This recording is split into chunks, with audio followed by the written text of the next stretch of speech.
And thanks for joining us, everyone, at 6 a.m. I'm Chris Grove, filling in for Eric Connor.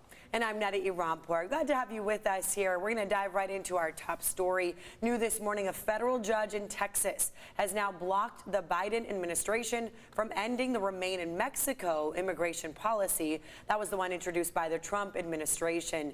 Today's latest ruling leaves this program in place while many legal challenges are playing out. The policy, which was enacted in 2019, forces tens of thousands of asylum seekers in certain categories to wait out U.S. immigration court processes in Mexico, which is why we've seen these large shelters in places like Tijuana. It does not impact all asylum seekers. Then this all comes as a last-minute push for bipartisan immigration reform has failed in Congress. Yeah, negotiations on potential legislation stalled in committee. Arizona Senator Kristen Sinema and North Carolina Senator Thom Tillis were trying to strike a deal across the aisle. The senators were focusing on establishing a path to legal citizenship for millions of undocumented immigrants already in the U.S. and on reducing illegal crossings at the border. But congressional officials tell CBS discussions failed.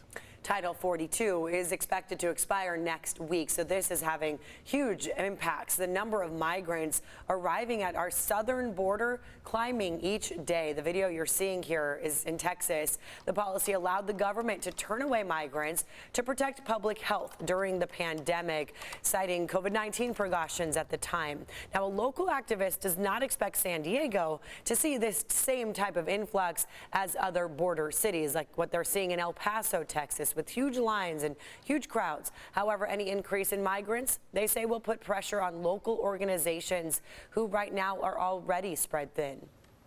The organizations, and I can speak for several of them, are at capacity. But the majority of the people in San Diego, like the majority of the people in the country, are good people. And they're going to make room. They're going to treat the people with respect. The Biden administration released a plan for the scheduled lifting of Title 42. That plan includes adding more resources to the border and does warn of legal consequences for those crossing unlawfully. Turning to some other headlines here, a 72-year-old man accused of molesting a 5-year-old girl at a church in San Diego is pleading not guilty. Chester Yang is in this video. That court appearance, they asked us to blur out his face. Well, he's facing 3 felony charges related to the alleged crime. This was during a wedding rehearsal back in 2017 at a church on the USD campus. Yang was arrested in Singapore back in May and extradited to the United States this week. We also learned that Yang was convicted of molesting another child in 2001. He faces life in prison if convicted on all charges. People living in the Altadena neighborhood just east of Balboa Park, they're one step closer now to having safer streets. Yeah, neighbors there have been complaining about reckless driving in the area for decades. Now, CBS 8 has been following this story, though, for months, lately asking the city to look into fixing the ongoing problems, and it looks like it worked. The Transportation Department has now approved a multi-phased approach to cut back on speeding drivers. That includes setting up speed bumps to force drivers to slow down. I think this community is just really, really grateful and looking forward to having a sense of well-being. And the community is close to submitting petitions to the city. Once that happens, a work order will be put in place for the speed bump to be installed. You know, the holiday season is in full effect, but unfortunately, there are some hazards out there that we want to let you know about this morning. Yeah, while we're all celebrating Grinches, they're plotting to ruin the fun. So here to talk about what you need to know before we start the party and how they're keeping a leg up on the bad guys, we have the San Diego County Sheriff's Department, Barb Weiner joining us, and Trigger as well, too. Do we have... Yes, we have Barb, we have Trigger, I see there's Ace, and Barb, who's on top of Ace who's joining you right there? That's Carol Crater, my partner this morning. And so what are you guys doing, obviously on horseback, but as part of the holiday watch, what's the kind of #1 priority that you guys have your eyes focused on?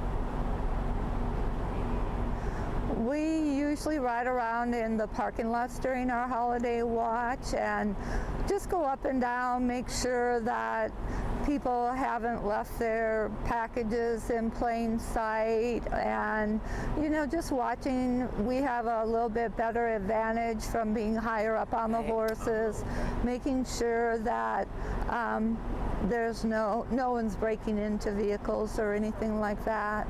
So, Barb, when you're saying you're walking around parking lots, I mean, you're going to what, shopping centers? Where can people actually see you? They're mounted on these beautiful horses. So far this year, we have done a holiday watch in Ramona, Vista, San Marcos, and we'll be doing one in Santee at the Trolley Center on Monday. Very cool, Barb. And for everybody that's at home right now, you've done this before.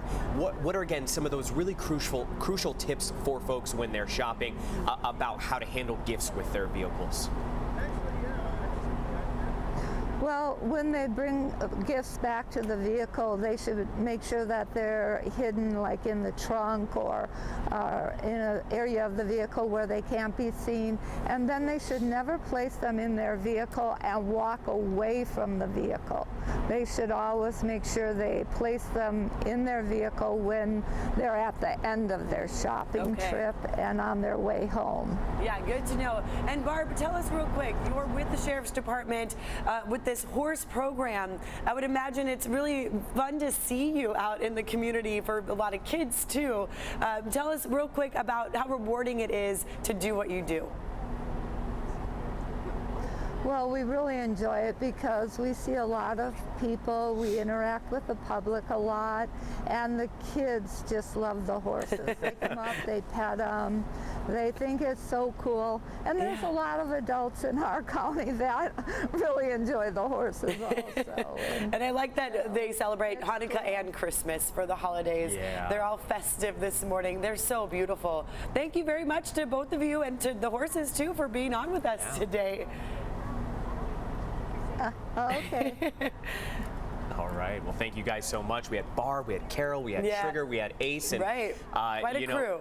Quite the crew. Thank you guys so much. And you know what I wanted to ask them is, hey, how's the weather up there? How's the weather up there? Yeah, they are higher up, way higher up than we are, you and I. Yeah, looking at cars that way, that vantage point obviously helps them out, making sure that your packages are not in clear sight for thieves, because that's what they're watching for. You saw our view from the Hotel Del, still a little dark, but this view showing now a few more colors as we're waiting for the sun to come on up. We do have clouds, of course. That's what we've been talking about all morning, which you may notice, that's why it's also a little bit warmer. So the heater, you may not need it cranked up as high. Ours has been working very overtime here this week with these overnight lows as they've been. But today we're getting a little bit of a break from that chill thanks to all of this. The clouds coming up from Baja, from the south. You see a little bit of a system there. Not expecting rain from that here, but there's a little bit coming down in Mexico. It's 46 in El Cajon, 45 in Ramona, 49 in Alpine. You're at freezing in Mount Laguna. So of course that's where there's still a chill. There's a little snow, patches of that left over. If you were hoping to go see some here in our local mountains, you may have a little bit of a chance, but it might be more of that slushy, muddy kind of stuff. 47 in Encinitas, 49 in Del Mar right now. This 24-hour temperature change says it all. I mean, this is the warm-up. We're talking about 7 to 13 degrees warmer right now, and we're also seeing some offshore winds coming through our mountains. Julian 11, 16 Sill Hill, 17 mile per hour sustained winds in Palomar. So it's been fairly continuously coming through there. That does dry us out when we get those offshore winds coming in from the deserts. Your afternoon highs, as you see, 66 in Coronado. Same with downtown, a little cooler in places like La Jolla in the lower 60s. Same with Encinitas, but look at Oceanside, 68. Vista, 68. Same with San Marcos, 68 in Rancho Bernardo. So a warmer kind of day, upper 60s for most of our inland valleys.